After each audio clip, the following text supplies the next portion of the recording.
Gunshots ring out in the city's West End, shattering a glass window at an all-girls Jewish elementary school, marking the second targeted shooting at the school in a 5-month period, this time on the holiest day of the Jewish calendar.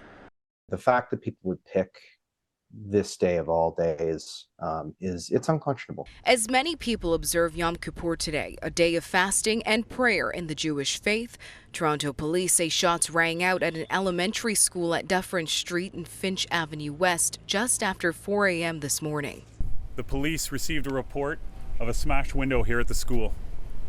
Upon further investigation, it was determined that shots had been fired from Chestwood Drive, which struck the window, causing the damage to it and other parts of the building. This latest shooting now marks the second time that the all-girls Jewish elementary school has been targeted, the first attack taking place back in May.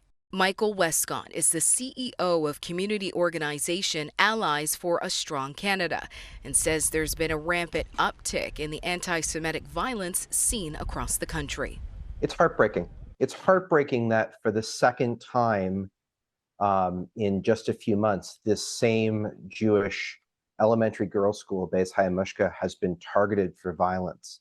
It's horrifying, but sadly, it's less and less surprising. This is actually the second Jewish girls' school in Canada that's been targeted for a shooting like this. And really, this is just a continuation of an escalation of violence that has been targeting the Jewish community. Toronto police say this year alone, there have been more than 350 confirmed hate crimes, a nearly 43% increase compared to this time last year.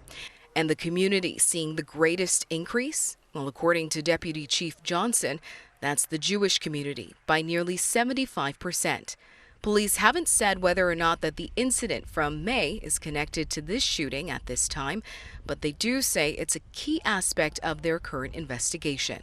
Over the past several weeks, we've increased our presence in Jewish neighborhoods, and you will see an enhanced police presence here as we work to determine what occurred.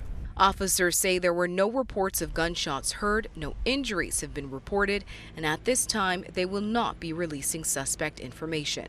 Westcott says it's time for our elected officials to take action. We have heard for a year now elected officials say things like hate has no place in Canada.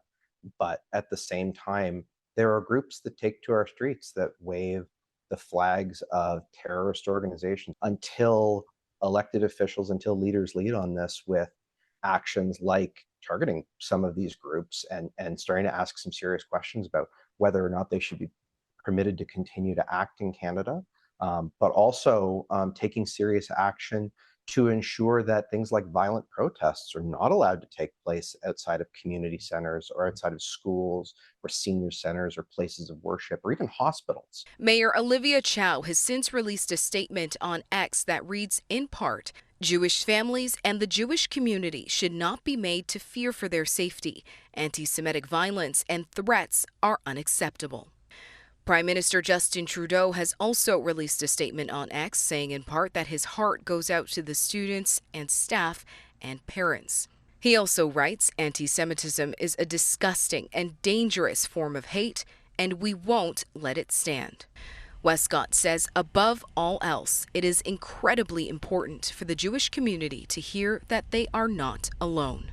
You do have allies who are not Jewish but see this hatred for what it is, and who will stand with you in these dark times and join with you together and call for action. Our hearts are broken, but our resolve could never be stronger right now. Toronto police are asking anyone with information on what happened here at the school to contact 32 Division or to submit an anonymous tip to Crime Stoppers. Rhianne Campbell, City News.